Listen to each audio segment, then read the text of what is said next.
السلام علیکم دوستو، ایک بہن اپنی آپ بیتی اور دل کو موہ لینے والی کہانی یوں بیان کرتی ہے اور کہتی ہے، اس کہانی کو بیان کرنے کا مقصد یہ ہے کہ خدا را اپنی بیٹیوں کے ناز و نخرے اٹھا کر اور پروان چڑھا کر ان کو اندھیرے کنویں میں تنہا زندگی گزارنے کے لیے مت دھکیلے۔ ماں باپ اولاد کی خواہش کو پورا کرتے ہیں، کسی بھی طرح انہیں اپنے سائے سے الگ نہیں ہونے دیتے، مگر بیٹیوں کے نصیب میں قدرت نے یہ سایہ کم عمر کے لیے رکھا ہے۔ جب وہ درندہ صفت اور وحشی سایہ دار درخت میں ہر روز زبردستی یہ زہر پیتی ہے اور نہ یہ زہر اس کو مرنے دیتا ہے اور نہ جینے دیتا ہے، انہیں آہستہ آہستہ یہ زہر اندر سے کھوکھلا کر دیتا ہے۔ میں 10 سال کی تھی تو سایہ سر سے اٹھ گیا۔ والد صاحب کے انتقال کے بعد بھائیوں نے کسی بھی چیز کی کمی محسوس نہ ہونے دی۔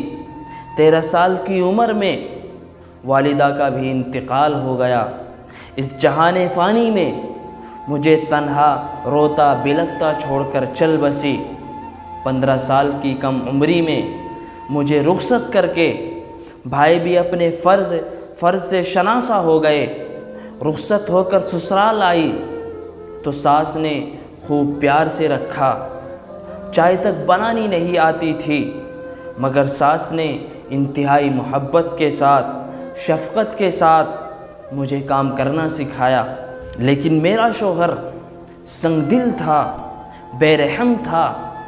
نکاح کے بعد شوہر اپنی بیوی سے محبت کرتا ہے، اس کا خیال رکھتا ہے اور ہر اچھے وقت میں برے وقت میں ساتھ رہتا ہے۔ شوہر ایک ہمسفر ہوتا ہے، مگر اچھے ہمسفر ہر کسی کو نہیں ملتے۔ اچھے ہمسفر ہر ایک کے نصیب میں نہیں ہوتے۔ ہر ایک کا نصیب ایسا کہاں ہوتا ہے کہ جس کے نصیب میں اچھا ہمسفر ہو۔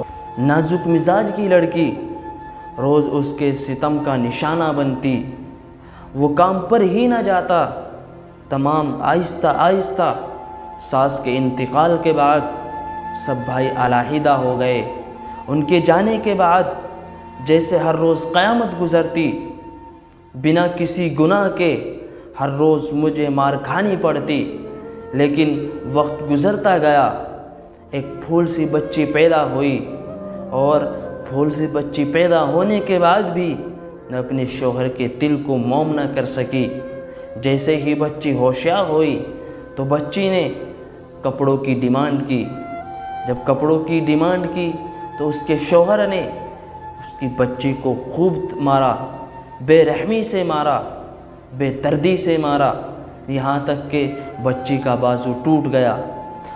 ماں سب دیکھ رہی تھی، لیکن یہ تمام چیزیں کیسے برداشت کر سکتی تھی؟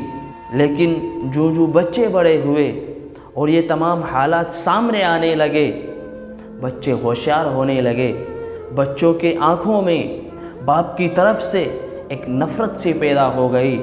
وہ سیدھا پھر اپنے والد محترم کو، اپنے والد صاحب کو نشانہ بناتے تھے، برا بھلا کہتے تھے۔ دوستو، جو لوگ اپنی بیویوں کی قدر نہیں کرتے ہیں، اپنے بچوں کی قدر نہیں کرتے ہیں اور ان کے ساتھ بے رحمی کے ساتھ سلوک کرتے ہیں، گھٹیا طریقے سے ان کے ساتھ پیش آتے ہیں، نہ بچوں کو دیکھتے ہیں نہ بیویوں کو دیکھتے ہیں، تو پھر ان کی اولاد بھی ان کے ساتھ وہی سلوک کرتی ہے جو وہ کرتے تھے۔ اس لیے اپنے بچوں کے لیے، اپنے بچوں کے فیوچر کے لیے اور اپنے مستقبل کے لیے اپنی بیوی کے ساتھ یا اپنے بچوں کے ساتھ کوئی ایسا قدم نہ اٹھائے جس میں ذلت و رسوائی کا سامنا کرنا پڑے۔